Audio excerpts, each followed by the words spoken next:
Hello मेरे प्यारे बच्चों, क्या हाल है आप सभी का। आई होप आप लोग बढ़िया होगे, बहुत सही होगे। आप लोगों की पढ़ाई भी बढ़िया जबरदस्त चल रही होगी। आज हम लोग करने जा रहे हैं 5 डेज 80 प्लस मार्क्स सीरीज में डुअल नेचर एंड रेडिएशन, जो कि आपको यहाँ से बेसिक से मैं सारी चीजें करवा दूंगा। आपको इस लेक्चर के बाद में आपको कुछ भी देखने की जरूरत नहीं पड़ेगी, सिर्फ आपको इस नोट्स को 2 बार रिवाइज करना होगा। और रिवाइज करने के बाद में एक चीज करनी, वो है PYQ को सॉल्व करना है 2019 के आफ्टर के। ये सारी चीजें आपको कहाँ मिलेगी? मेरे टेलीग्राम चैनल पे, जिसकी की लिंक डिस्क्रिप्शन में गिवन है। तो फटाफट ज्वाइन कर लीजिए अगर आपने अभी तक ज्वाइन नहीं किया है तो चलिए शुरू करते हैं। तो सबसे पहले अगर मैं बात करता हूं किस चीज की, डुअल नेचर ऑफ लाइट की, तो क्या है? ये एक एक्सपेरिमेंटल फिनोमेना है किसका? लाइट का। बेसिकली रिफ्लेक्शन, रिफ्रैक्शन और इंटरफेरेंस के, मतलब कि एक्सपेरिमेंटल फिनोमेना किसका है? ये लाइट के रिफ्लेक्शन का, रिफ्रैक्शन का, और आपके पास में इंटरफेरेंस का और आपके डिफ्रैक्शन का भी, जो कि एक्सप्लेन किया है किसके बेसिस पे? वेव थ्योरी के बेसिस पे ऑफ लाइट। इस फिनोमेना को वेरीफाई करता है क्या? वेव नेचर ऑफ लाइट आपके पास में। अगर बात करूं तो एक्सपेरिमेंटल फिनोमेना ऑफ लाइट, जो कि फोटो इलेक्ट्रिक इफेक्ट, और आपके पास में क्या है? कैम्पटन इफेक्ट आपके पास में, जो कि पेयर प्रोडक्शन या फिर पेयर आपके पास में एनिलिटेशन आपके पास में कर रहा होता है। Can be explained only on the basis of particle nature of light. ये सारी की सारी चीजें किसके बेसिस पे एक्सप्लेन कर सकते हैं भैया? हम पार्टिकल नेचर ऑफ लाइट के। और इस फिनोमेना को वेरीफाई करता है बेसिकली कौन? Particle nature of light. तो बेसिकली अगर डुअल नेचर ऑफ लाइट समझना है तो सबसे पहले तो समझो कि एक्सपेरिमेंटल फिनोमेना है किसके? लाइट के रिफ्लेक्शन, रिफ्रैक्शन, डिफ्रैक्शन और इंटरफेरेंस का, जो कि एक्सप्लेन किया था वेव थ्योरी ऑफ लाइट ने। इसी को हम लोग क्या बोलते हैं? वेव नेचर बोलते हैं लाइट का। और अगर बात करूं जो एक्सपेरिमेंटल फिनोमेना था लाइट के फोटो इलेक्ट्रिक इफेक्ट का या फिर आपके कैम्पटन इफेक्ट का, तो वो क्या हो रहा था आपके पास में? पेयर प्रोडक्शन या फिर आपके पास में पेयर एनिलेशन का एक्सप्लेन कर रहा था। किसके बेसिस पे? आपके पार्टिकल नेचर ऑफ लाइट के बेसिस पे। तो इतनी चीजें तो आपको क्लियर समझ में आ चुकी है। देन अगर बात करूं आपके पास में तो इलेक्ट्रॉन एमिशन। अब सिंपल सी चीज मेरी समझने की कोशिश करना। आपके पास में ये क्या है? एक मेटल की सरफेस है। आपने क्या किया? यहाँ पे एक इलेक्ट्रॉन को गिराया। जैसे आपने इस तरीके से इलेक्ट्रॉन को गिराया तो क्या होगा यहाँ पे आपके पास में व्हेन एनर्जी आपके पास में जब इंसिडेंट होगी इस वाली सरफेस पे, मेटल की सरफेस पे, तो यहाँ पे जब आपने सरफेस पे गिराया तो यहाँ से इलेक्ट्रॉन निकलेंगे। इलेक्ट्रॉन जैसे निकलेंगे तो ये क्या होगा? Emission of electron from metal surface. ठीक है। When energy is incident upon the surface, मतलब सरफेस पे जैसी आपने एनर्जी गिराई तो आपके पास में क्या हुआ? यहाँ से इलेक्ट्रॉन का एमिशन देखने को मिला। मिनिमम एनर्जी जो रिक्वायर्ड होगी basically bring out the electron from a metal surface, वो क्या है आपके पास में? Work function. अब हर चीज की क्या है आपके पास में? एक मिनिमम एनर्जी रिक्वायर्ड होती है। आपके लिए कुछ मिनिमम मार्क्स है कि इतने तो लाना ही है नहीं 2026 में, इससे कम तो ला ही नहीं सकते, कुछ क्वालिफिकेशन मार्क्स होंगे आपके, है ना। तो बेसिकली ये क्या आपके पास में मिनिमम एनर्जी जो कि रिक्वायर है किसके लिए? ये इलेक्ट्रॉन को इस सरफेस से निकालने के लिए, बाहर फेंकने के लिए। ठीक है। इसको क्या बोलते हैं हम लोग? वर्क फंक्शन बोलते हैं। ये डिपेंड करता है किस पे? नेचर ऑफ मटेरियल पे और आपके पास में नेचर ऑफ सरफेस पे। अगर बात करूं इलेक्ट्रॉन एमिशन की तो 3 तरीके का होता है भैया। थर्मोआयनिक एमिशन, फील्ड एमिशन और आपके फोटो इलेक्ट्रिक एमिशन। इतनी चीजें अगर समझ में आ गई हो तो कमेंट में दिल बना देना एक बार। तो चलिए आगे बढ़ते हैं। अगली चीज की बात करूं अगर वर्क फंक्शन की, तो क्या है आपके पास में? वही जो चीज मैंने बताई कि एक मिनिमम एनर्जी रिक्वायर होगी किसके लिए? इलेक्ट्रॉन को बेसिकली एस्केप करने के लिए मेटल के सरफेस से। नोट एक चीज करना कि जो ये डिपेंड्स करता है किस पे? नेचर ऑफ मेटल पे और उसकी सरफेस पे। अगर आपके पास में मिनिमम की बात करूं तो CS का हो जाएगा 2.14 इलेक्ट्रॉन वोल्ट और मैक्सिमम किसका हो जाएगा? PT का आपके पास में 5.65 इलेक्ट्रॉन वोल्ट। एक इलेक्ट्रॉन वोल्ट कितना होता है? 1.6 इंटू 10⁻⁻19 जूल आपके पास में। तो ये चीज आपको समझ में आ गई है। अब देख लेते हैं क्वांटम की थ्योरी क्या बोलती है। हमारे पास में जो लाइट होती है वो बिहेव करती है कैसे? क्वांटा की तरह। When it interacts with matter, जब भी उसका इंटरेक्शन किससे हो रहा होगा? मैटर से इंटरेक्शन हो रहा होगा। और ये जो एनर्जी होगी क्वांटा की, उसको क्या बोलते हैं? हम फोटॉन्स बोलते हैं भैया। क्या बोलते हैं? फोटॉन्स बोलते हैं। और basically having a definite energy and momentum, जिसके पास में की डेफिनेट एनर्जी और मोमेंटम देखने को मिलता है। फोटॉन जो होते हैं वो ऑलवेज ट्रेवल करते हैं with speed of light in vacuum. Basically जैसे लाइट वैक्यूम में ट्रेवल करता है वैसे उसी स्पीड से आपके पास में फोटोन भी ट्रेवल करते होते हैं, लाइट की स्पीड से, जो कि क्या है? 3 × 10⁸ मीटर पर सेकंड आपके पास में। जो फोटॉन्स होंगे वो कैसे होते हैं? इलेक्ट्रिकली न्यूट्रल होते हैं। और कैसे होते हैं? Are not offered by electric या फिर मैग्नेटिक फील्ड। ठीक है। इनमें कोई भी अफेक्टेड या फिर बेसिकली अफेक्ट कुछ भी चीज यहाँ पे नहीं कर रही होती इलेक्ट्रिक या फिर मैग्नेटिक फील्ड से। अगर बात करूं अब यहाँ पे हमारे पास में एनर्जी ऑफ फोटोन की क्या है, तो energy radiated from a source propagates, basically जो एनर्जी आपके पास में रेडिएट हो रही है कहां से, आपके सोर्स से, ठीक है। बेसिकली माइक्रोस्कोपली अगर देखें तो in the form of small packets के फॉर्म में, जो स्मॉल पैकेट्स के फॉर्म में होगा उसी को हम क्या बोलते हैं, फोटॉन्स बोलते हैं, ठीक है। तो एनर्जी रेडिएट कैसे होती है, स्मॉल पैकेट्स के फॉर्म में हो रही होती है भैया।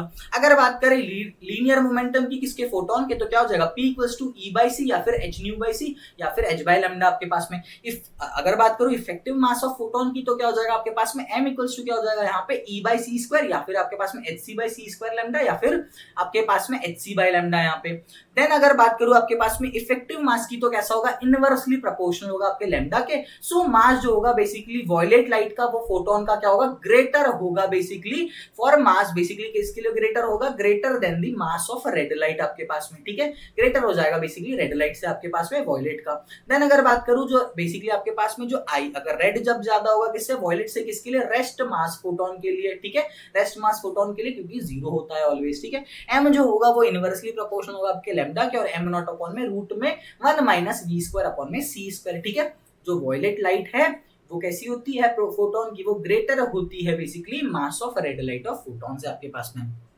और रेस्ट मास याद रखना कि आपके पास में कितना होता है फोटोन का, हमेशा जीरो होता है। अगर कोई पूछे इंटेंसिटी बताओ लाइट की, तो क्या है, I equals to E by 80 या फिर P बाई A। अगर पूछे SI यूनिट मेरे भाई, तो जूल अपॉन में बेसिकली जूल पर मीटर स्क्वायर आपके पास में सेकंड, ठीक है, या फिर वॉट बाय बेसिकली या फिर वॉट पर मीटर स्क्वायर आपके पास में। अगर किसी ने पूछा कि P क्या था मेरे भैया, तो P है आपके पास में पावर ऑफ सोर्स। अगर A पूछ लिया दीदी की A क्या है, तो क्या है, एरिया है। T पूछ लिया तो क्या हो जाएगा, टाइम टेकन। अगर E पूछ लिया तो energy incident in T time, ठीक है आपके पास में। अगर N पूछ लिया तो क्या आपके पास में, नंबर ऑफ फोटॉन जो कि इंसिडेंट हो रहे होंगे किसमें, टी टाइम में आपके पास में। अब देख लेते हैं हम लोग रेडिएशन फोर्स और आपके पास में रेडिएशन प्रेशर। तो इसके दो केसेस हम लोग पढ़ते हैं। एक पहला केस क्या आपके पास में, जब रेडिएशन जो हो रहे हैं फॉल कर रहे हैं normally on perfectly reflecting surface पे। जब रिफ्लेक्टिंग सरफेस पे होगा तो आपके पास में जो फोर्स लग रहा होगा उसका फॉर्मूला, आपको ये दो फॉर्मूले यहाँ पे याद रखने, 2p बाई सी और आपके पास में p क्या हो जाएगा आपके पास में 2i बाई सी आपके पास में। तो बेसिकली जो इंसिडेंट फोटोन होंगे बेसिकली यहाँ पे इंसिडेंट की और यहाँ से रिफ्लेक्टिंग फोटोन होंगे, ठीक है। अब देख लेते हैं अगला केस इसका, जिसमें कि हमारे पास में क्या चीज हो रही होगी। अगर बात करूं when radiations are falling normally on a perfectly absorbing, जो एब्जॉर्ब करेगा क्या वो आपके पास में फोटोन जो बेसिकली रिफ्लेक्ट करेगा क्या, नहीं। तो बेसिकली यहाँ पे क्या होगा, रिफ्लेक्शन जीरो हो गया और फोर्स आपके पास में क्या हो गया, p बाई सी आपके पास में, ठीक है। और प्रेशर बेसिकली I बाई सी, मतलब क्या हो गया, फोर्स भी यहाँ पे हाफ हो गया और आपके पास में प्रेशर भी क्या हो गया, यहाँ पे हाफ हो गया। जैसे अपने यहाँ पे सरफेस से चेंज करी आपने, परफेक्टली एब्जॉर्बिंग ने क्या किया, एब्जॉर्ब कर लिया, ठीक है। तो सारी की सारी चीजें यहाँ पे हाफ होते हुए दिख गई आपके पास में। अब देख लेते हैं भैया यहाँ पे photo electric effect. Photo electric effect क्या है, it is a phenomena of ejecting electrons. Basically किसका फिनोमेना है, ये इजेक्टिंग इलेक्ट्रॉन्स का by falling light of suitable frequency या फिर सुटेबल वेवलेंथ की किस पे, मेटल पे। बेसिकली आपने क्या किया, एक बेसिकली आपके पास में फिनोमेना है किसका, इलेक्ट्रॉन के एमिशन का या फिर इलेक्ट्रॉन के इजेक्टिंग का। कैसे, जब आप एक सुटेबल फ्रीक्वेंसी की या फिर सुटेबल वेवलेंथ की यहाँ पे इस तरीके से लाइट गिराओगे तो यहाँ से वो निकलेगा इलेक्ट्रॉन आपके पास में, ठीक है। देन अगर बात करूं तो इजेक्टेड इलेक्ट्रॉन होगा वो कैसा होगा, उसी को हम लोग फोटो इलेक्ट्रॉन्स बोलते हैं या फिर आपके पास में। और जो यहाँ पे करंट जो कि फ्लो हो रहा होगा due to the photo electron, वो क्या होगा आपके पास में, फोटो इलेक्ट्रिक करंट आपके पास में। अब देखिए तो इस इफेक्ट को किसने डिस्कवर किया था, हर्ट्ज अंकल ने डिस्कवर किया था और वही यहाँ पे आपके पास में डायग्राम के बेसिस पे आपको दिख जाएगा। Law of photo electric effect was given by basically Lenard ने दिया था आपके पास में, और it was explained by Einstein using quantum theory of light. किसने एक्सप्लेन किया था आपके पास में, बेसिकली आइंस्टाइन अंकल ने किया था क्वांटम थ्योरी को यूज करते हुए। अगर बात करूं वर्क फंक्शन की, तो फाई होता है रिप्रेजेंट करते हैं, रिप्रेजेंट किसको करता है, एनर्जी को बेसिकली, जो कि नीडेड है किसके लिए, remove the least tightly bound electron, जो कि लीस्ट टाइटली बाउंड इलेक्ट्रॉन होगा उसको निकालने के लिए from the surface, basically surface से। It depends only on the nature of metal surface, और आपके पास में independent of any other factor, कोई फैक्टर काम का नहीं, सिर्फ मेटल सरफेस का कैसा होना चाहिए वो आपके पास में डिसाइड कर जाता है। देन देख लेते हैं हमारे पास में अगली चीज, जो कि आपके पास में क्या है, condition for P. Basically energy of photon क्या होगा, 5 से बेसिकली ज्यादा होगा, इक्वल होगा, या फिर कंडीशन आपके पास में क्या होगी एनर्जी की, बेसिकली आपके पास में 5 से क्या होगी, लेस होगी। अगर बात करूं फोटो इलेक्ट्रॉन्स की तो कैसे हैं, the electrons emitted in photo electric effect, जो आपके पास में इलेक्ट्रॉन्स एमिट हो रहे हैं वो फोटो इलेक्ट्रॉन है। अगर कोई पूछे फोटो इलेक्ट्रिक करंट क्या है, if current passes through the circuit और इन फोटो इलेक्ट्रिक इफेक्ट, जो आपके पास में करंट पास हो रहा होगा सर्किट से, कब आपके पास में फोटो इलेक्ट्रिक इफेक्ट में, देन करंट जो भी पास हो रहा है उस करंट को क्या बोलते हैं, फोटो इलेक्ट्रिक करंट बोलते हैं। अगर कोई पूछे वर्क फंक्शन की बात पूछ ले तो आपके पास में क्या चीज है, द मिनिमम एनर्जी रिक्वायर्ड, एक मिनिमम एनर्जी जो रिक्वायर्ड होगी to make an electron free from metal. Basically आपके पास में एक मिनिमम एनर्जी रिक्वायर होगी आपके पास में जो इलेक्ट्रॉन है उसको फ्री करने के लिए मेटल से, वही आपका वर्क फंक्शन है। ये शायद दूसरी या तीसरी बार मैं ये चीज बता रहा हूं आपको। It is constant for metal and denoted by phi आपके पास में, या फिर डब्ल्यू, ठीक है। It is basically the minimum for caesium आपके पास में, और बेसिकली क्या होगा आपके पास में, रिलेटिवली लेस होगा आपके एल्कली मेटल्स के लिए। तो ये चीजें भी भैया हमको समझ में आ चुकी है। अब देख लेते हैं सैचुरेशन करंट। तो सैचुरेशन करंट में क्या चीज देखने को मिलती है आपके पास में, when all the photo electrons emitted by cathode reach the anode, जितने भी आपके पास में फोटो इलेक्ट्रॉन्स है जब वो एमिट हो रहे होते हैं किससे, कैथोड से, और वो रीच कर जाते हैं एनोड पे, और आपके पास में जो करंट फ्लो कर रहा होता है इस सर्किट में at the instant is known as basically saturated current, ठीक है। ये किसके लिए, ये बेसिकली मैक्सिमम वैल्यू होती है आपके फोटो इलेक्ट्रिक करंट के लिए आपके पास में। अगर कोई पूछे स्टॉपिंग पोटेंशियल क्या है, तो मिनिमम आपके पास में मैग्नीट्यूड किसका, negatively potential of anode with respect to cathode आपके पास में, for which basically current is zero is called stopping potential. ऐसी कंडीशन जिसमें कि क्या हो गया, करंट आपका जीरो हो गया तो वो क्या हो जाएगा, स्टॉपिंग पोटेंशियल हो जाएगा। This is also known as cut off voltage, इसको हम लोग कट ऑफ वोल्टेज के भी नाम से जानते हैं, और इसको बेसिकली इस वोल्टेज की बात करूं तो इंडिपेंडेंट होगा किसके, इंटेंसिटी के आपके पास में। अब देख लेते हैं रिटार्डिंग पोटेंशियल। तो नेगेटिव पोटेंशियल आपके पास में of anode with respect to cathode, मतलब कि एनोड का नेगेटिव पोटेंशियल किसके रिस्पेक्ट में, आपके कैथोड के, which is less than the stopping potential, जो आपके पास में स्टॉपिंग पोटेंशियल से क्या होगा मेरे भाई, लेस होगा। अब देख लेते हैं हमारे पास में the effect of potential difference between A and C. आपके पास में जो लाइट होती है वो कैसी होती है, फिक्स्ड फ्रीक्वेंसी की होती है आपके पास में, और इंटेंसिटी की, जो कि इंसिडेंट होती है इसमें फोटो एमिशन बेसिकली आपके पास में प्लेट पे। अगर बात करूं keeping a positive with respect to आपके पास में सी, इफ पॉजिटिव पोटेंशियल अगर आपके पास में ए का ग्रेजुअली आपने क्या किया, इंक्रीज किया, तो आपको देखने को मिलता है कि जो पहला फोटो करंट है वो भी इंक्रीज करता है और क्या बन जाता है, मैक्सिमम बन जाता है, जिसको कि हम सैचुरेशन करंट बोलते हैं। अगर आपने नेगेटिव पोटेंशियल अप्लाई किया है किसको, प्लेट ए को, विद रिस्पेक्ट टू सी, तो आपके पास में क्या होगा, जब भी आप इंक्रीज करोगे ग्रेजुअली तो करंट क्या करता है, डिक्रीज करता है, और आपके पास में जीरो हो जाता है एक टाइम के बाद में, ठीक है सर, एट बेसिकली आपके पास में नेगेटिव पोटेंशियल, ठीक है। अगर बात करूं मैग्नीट्यूड ऑफ मैक्सिमम, बेसिकली आपके पास में मैग्नीट्यूड की अगर बात कर रहा हूं किसके, मिनिमम आपके पास में बेसिकली नेगेटिव पोटेंशियल की, एट विच क्या होगा आपके पास में, ये जीरो हो जाएगा, जिसको कि हम लोग क्या बोलते हैं, स्टॉपिंग पोटेंशियल बोल देते हैं, जो कि V not say basically mu not say आप डिनोट करते हो। जब आप बात करोगे at stopping potential most energetic electrons are stopped, basically जितने सबसे ज्यादा एनर्जी वाले होंगे उन्हीं को आप क्या होगा, स्टॉपिंग पोटेंशियल में उन्हीं को रोक दिया जाएगा।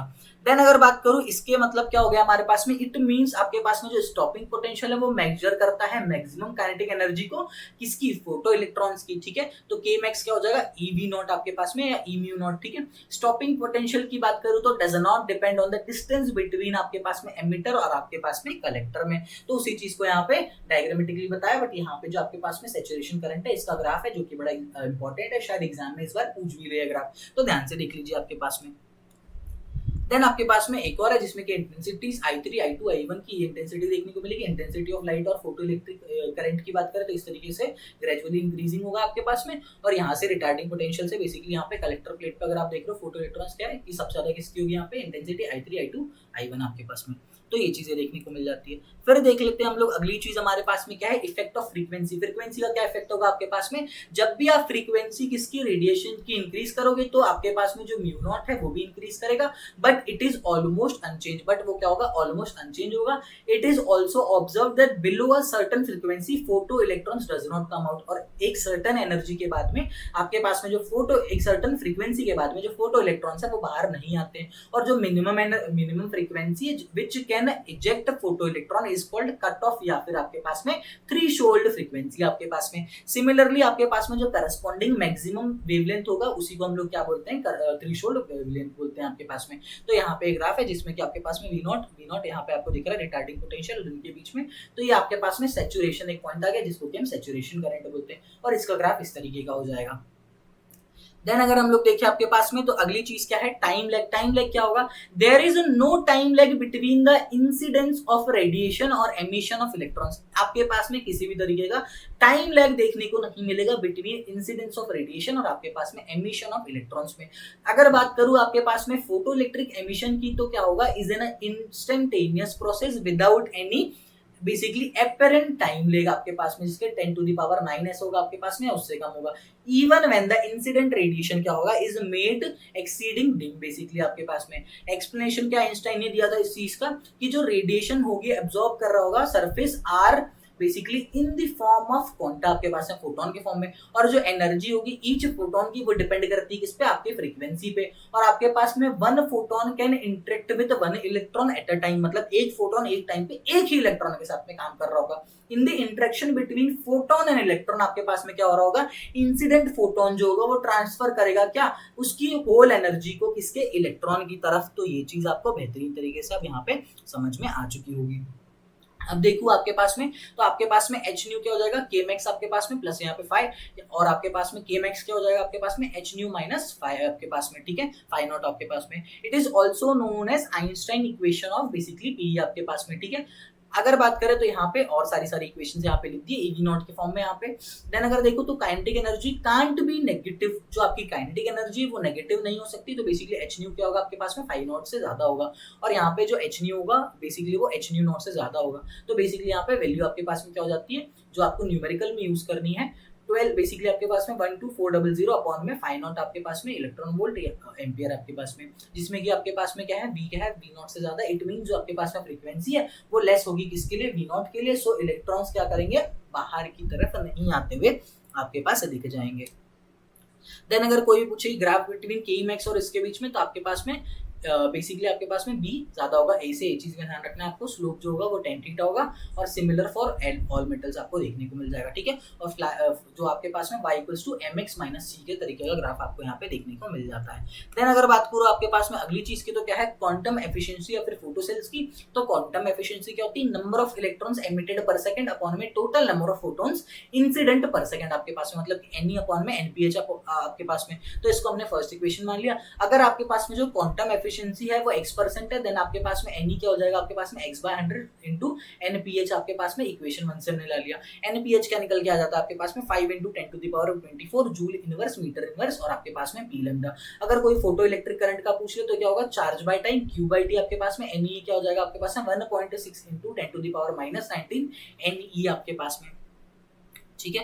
देन हम लोग अगर देखें तो फोटो सेल की बात कर लेते हैं। फोटो सेल क्या है, is a practical application of the phenomena of a photo electric effect. Practical approach है यहाँ पे, जिसमें कि आपके पास लाइट एनर्जी को किसमें, इलेक्ट्रिकल एनर्जी में कन्वर्ट करता है। अगर बात करूं कंस्ट्रक्शन की, तो क्या होगा आपके पास में जो फोटो सेल है वो किसको कंसिस्ट करता है आपके पास में, इवैक्यूटेड सील्ड ग्लास ट्यूब को, जो कि कंटेन कर रहा होता है किसको, एनोड को आपके पास में। और जो आपके पास में कॉन्केव कैथोड होगा बेसिकली सूटेबल एमिटिंग मटेरियल का, सच एज सीजियम आपके पास में। अगर बात करूं वर्किंग की आपके पास में, तो जो आपके पास में लाइट फ्रीक्वेंसी होगी वो ग्रेटर होगी बेसिकली आपके थ्रेशोल्ड फ्रीक्वेंसी से, किसके, कैथोड मटेरियल के, जो कि फॉल कर रहा होता है किस पे, कैथोड पे। जब आप एमिट कर रहे होगे इलेक्ट्रॉन्स आर कलेक्ट, जो भी एमिटेड इलेक्ट्रॉन्स होंगे वो किसके द्वारा कलेक्ट हो जाएंगे, बेसिकली एनोड के द्वारा। और आपके पास में इलेक्ट्रिक करंट के जो इलेक्ट्रिक करंट हो जाएगा वो स्टार्ट हो जाएगा फ्लो करना एक्सटर्नल सर्किट में आपके पास में। अगर करंट जो होगा वो इंक्रीज करेगा with increase in intensity of light, तो बेसिकली आपके पास में जो करंट होगा वो क्या कर जाएगा, वो स्टॉप हो जाएगा इफ आपके पास में अगर लाइट जो है वो फॉल नहीं कर रही है किस पे, कैथोड पे। तो ये चीज आपको यहाँ पे समझ में आ चुकी होगी। अगर एप्लीकेशन कोई पूछे आपके पास में टेलीविजन के कैमरा में, ऑटोमेटिक डोर में, आपके पास में अलार्म में आपके पास में ऑटोमेटिक स्विचिंग किसकी, स्ट्रीट लाइट्स की या फिर ट्रैफिक लाइट्स की, तो इन सब में ये चीज आपके पास में यूज हो रही होती है। और इसका डायग्रामेटिक रिप्रेजेंटेशन यहाँ पे मैंने सर्किट वाला भी आपके लिए बना दिया है, तो एक बार देख लीजिएगा। मैटर वेव और डी ब्रोगली हाइपोथेसिस की बात करूं तो जो आपके पास में लाइट है किसकी, ड्यूअल नेचर की, तो क्या होती समटाइम्स क्या ऐसी बिहेव करती लाइक पार्टिकल जिसको कि हम फोटोन बोलते हैं, विच explains how light travels in the straight line and interacts with matter, मतलब कि किस तरीके से आपके पास में लाइट ट्रेवल करती है और इंटरेक्ट करती है स्ट्रेट लाइन के साथ में। फॉर एग्जाम्पल अगर बात करूं आपके पास में जो एक्सपेरिमेंट्स आपके पास में पीई का है, तो बेसिकली क्या होगा, कॉम्पटन इफेक्ट या फिर रैमन इफेक्ट या फिर आपके पास में लाइट जो होती है वो बिहेव करती है एज अ पार्टिकल्स। कुछ टाइम पे आपको क्या देखने को मिलता है कि जो ये बेसिकली बिहेव करती है like wave which explain basically how light show interference, diffraction या फिर आपके पास में पोलराइजेशन, तो ये चीजें आपको देखने को मिल चुकी है।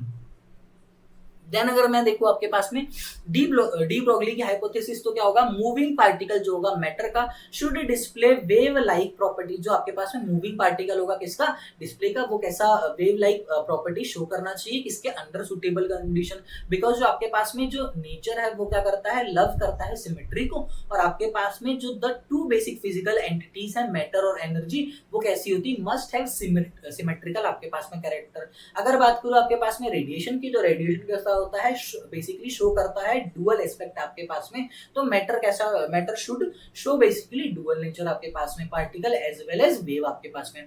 इंट्रोडक्शन की बात करूं मैटर वेव की, तो क्या होगा, वेव एसोसिएट कर रहा होगा किसके साथ में, मूविंग पार्टिकल के साथ में और आपके पास में मैटर वेव के साथ में, नॉट विद स्टेशनरी पार्टिकल्स। जो मैटर वेव है वो कैसी होती है, बेसिकली आपके पास में प्रोबेबिलिस्टिक वेव होती है, जिसके कारण कि आपके पास में these are based on basically concept of probability आपके पास में, और can be expressed by probability of density of function आपके पास में, तो ये चीज आपके पास में समझ में आपको आ गई होगी।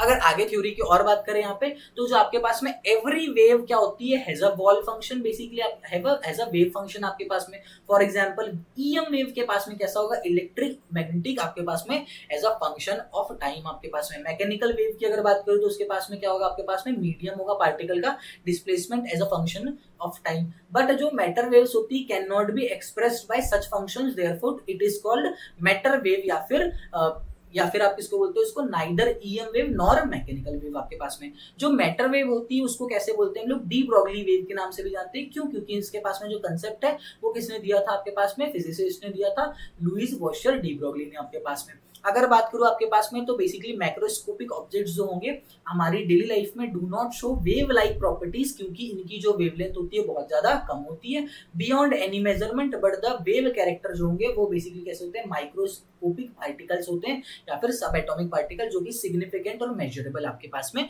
होते हैं।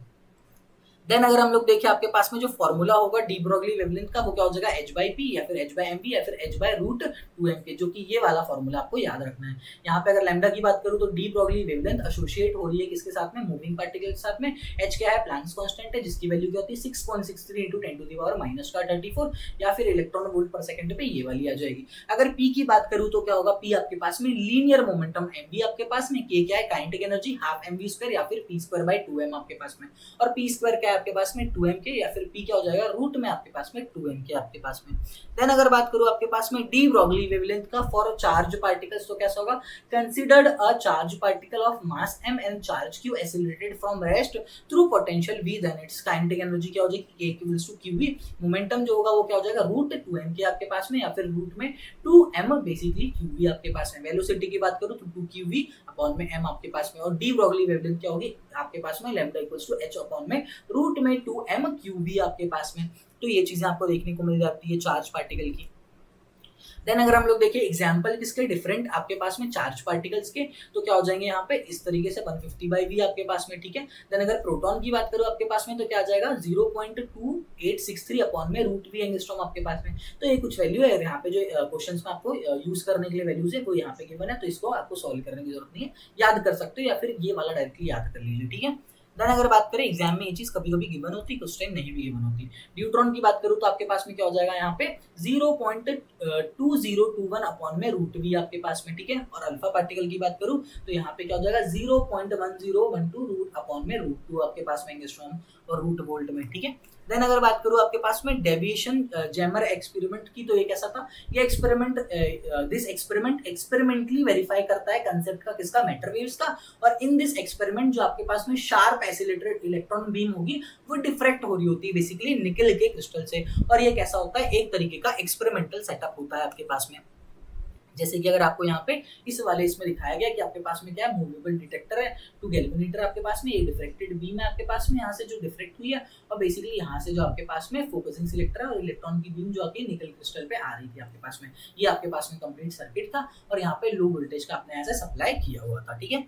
देन हम लोग आगे देख लेते हैं अगली चीजों पे। तो अगली चीज आपके पास में क्या है, graph basically I versus phi का फॉर डिफरेंट एसिलेटिंग पोटेंशियल्स। तो बेसिकली आई फाई का देखो, अगर वी क्या आपके पास में 54 वोल्ट से कम है, तो अगर यहाँ पे बराबर है तो ये वाला देखने को मिलेगा, और अगर ये ज्यादा है तो इस तरीके का ग्राफ। तो ये ग्राफ थोड़े से इंपॉर्टेंट है आपके पास में, और निकल क्रिस्टल पे इस तरीके से आपको देखने को मिलता है। इस एक्सपेरिमेंट में क्या चीज देखने को मिलती है आपके पास में, on drawing different I phi graph, I phi curve, intensity maximum is obtained at an angle of diffraction जो कि 50 डिग्री, और एसिलेटरिंग पॉइंट के आपके पास में यहाँ पे 54 वोल्ट है आपके पास में, ठीक है। देन हमारे पास में बात करूं एक्सप्लेनेशन किसका, बोर क्वांटाइजेशन कंडीशन का। तो according to de Broglie wavelength, de Broglie wavelength के अकॉर्डिंग क्या है आपके पास में, रिवॉल्व करता है बेसिकली राउंड द न्यूक्लियस आपके पास में इन the form of stationery waves, जैसे कि वेव के पैकेट होंगे। इन द सिमिलर फैशन आपके पास में जो स्टेशनरी वेव है वो कैसी होगी आपके पास में, वाइब्रेटिंग स्ट्रिंग होगी, और इलेक्ट्रॉन जो होगा रिवॉल्व कर रहा होगा इन दो सर्कुलर ऑर्बिट्स, जहां पे आपके पास में सर्कमफेरेंस है वो कैसा होगा, इंटीग्रल मल्टीपल होगा आपके पास में डी ब्रोगली वेवलेंथ का, जो कि एसोसिएट करता है इलेक्ट्रॉन के साथ में basically 2πr equal to n वहां पे लैम्डा। तो बेसिकली लैम्डा क्या हो गया, h/mv आपके पास में, एंड आपके पास में 2πr क्या हो गया, n इक्वल्स टू mv यहाँ पे, n इक्वल्स टू लैम्डा यहाँ पे, mvr क्या हो गया आपके पास में, nh/2π आपके पास में। और यही आपके पास में क्या है, बोर का क्वांटाइजेशन कंडीशन है, जिसमें कि इक्विवेलेंट आपके पास में स्ट्रेटेंड ऑर्बिट देखने को मिलता है, और इस तरीके से आपके पास में फ्लो कर रहा होता है। बट अगर स्ट्रेट में देखोगे तो इस तरीके से स्ट्रेटेंड ऑर्बिट आपके पास में देखने को मिल जाता है, ठीक है। इसी के साथ हमारा ये चैप्टर कंप्लीट हो गया है आपके पास में। मॉडर्न फिजिक्स पूरी मैंने खत्म कर दी, अब थोड़े से कुछ चैप्टर बचे हैं। आई होप कि मैं 1 से 2 दिन में वो भी कंप्लीट पूरा कर दूंगा आपके पास में। सारे नोट्स आपको, सारे शॉर्ट नोट्स, सारे क्वेश्चन प्रैक्टिस के लिए सारा मटेरियल आपको इस वाले टेलीग्राम चैनल पे मिल जाएगा, दिव्यक्स केमिस्ट्री टेलीग्राम चैनल पे, जिसकी की लिंक डिस्क्रिप्शन में गिवन है। इसके बाद में जाकर के नोट्स को 2 टाइम्स रिवाइज कीजिएगा, और आपको पीवाईक्यू सॉल्व कर रहे हैं तो आपसे बढ़िया से 80+ मार्क्स आपके आ जाएंगे। इस वाले यूट्यूब चैनल पे जिसपे आप ये वीडियो देख रहे हो, प्लीज इस यूट्यूब चैनल को सब्सक्राइब कीजिएगा, क्योंकि यही एकमात्र जरिया है जहाँ पे हम लोग जुड़ पा रहे हैं, जहाँ पे हम लोग कर पा रहे हैं। तो प्लीज सपोर्ट करो, यही मेरा मोटिवेशन का वो है कि जैसे जैसे सब्सक्राइबर्स बढ़ रहे हैं तो थोड़ा सा मोटिवेशन मेरे को मिल रहा है कि मैं और थोड़ी सी मेहनत करूँ, अपने आप को थोड़ा सा पुश करूँ, और आपके लिए चीजें बेस्ट डिलीवर करूँ। और आने वाले दिनों में मैं और भी बेस्ट कंटेंट आपको इस यूट्यूब चैनल और इस टेलीग्राम चैनल पे आपको दे रहा होगा। सो प्लीज गाइस, आप इसको सब्सक्राइब कीजिए, बेल आइकन को दबा लीजिएगा, जब भी वीडियो है तो सबसे पहले आपको मिलनी चाहिए, ठीक है। Thank you so much. परेशान नहीं होना है किसी भी चीज को लेकर के, आपका बड़ा भाई आपके साथ में है, तो कोई दिक्कत परेशानी की बात नहीं है। जब तक मैं हूँ, ऑल इज सॉर्टेड, हम लोग साथ में मिलकर सारी लड़ाई कर लेंगे। जो भी होगा, कोई सपोर्ट नहीं कर रहा है, मैं सपोर्ट कर रहा हूँ, दैट्स इट। इतना तुम्हारे लिए जरूरी है। बचे हुए बेसिकली 7 डेज में अच्छे से लग के मेहनत करो, टेस्ट दो, अच्छे से इन सीरीज को यूटिलाइज करो, पीवाईक्यू सॉल्व करो, नोट्स को रिवाइज करो, मार्क्स इंप्रूव करो, और फटाफट सिलेक्शन ले लो, या फिर सिलेक्शन के एटलीस्ट पास तो कम से कम चले ही जाओ, ठीक है। Thank you so much guys, मिलते हैं फिर हम लोग, जब तक के लिए bye bye, tata, thank you so much.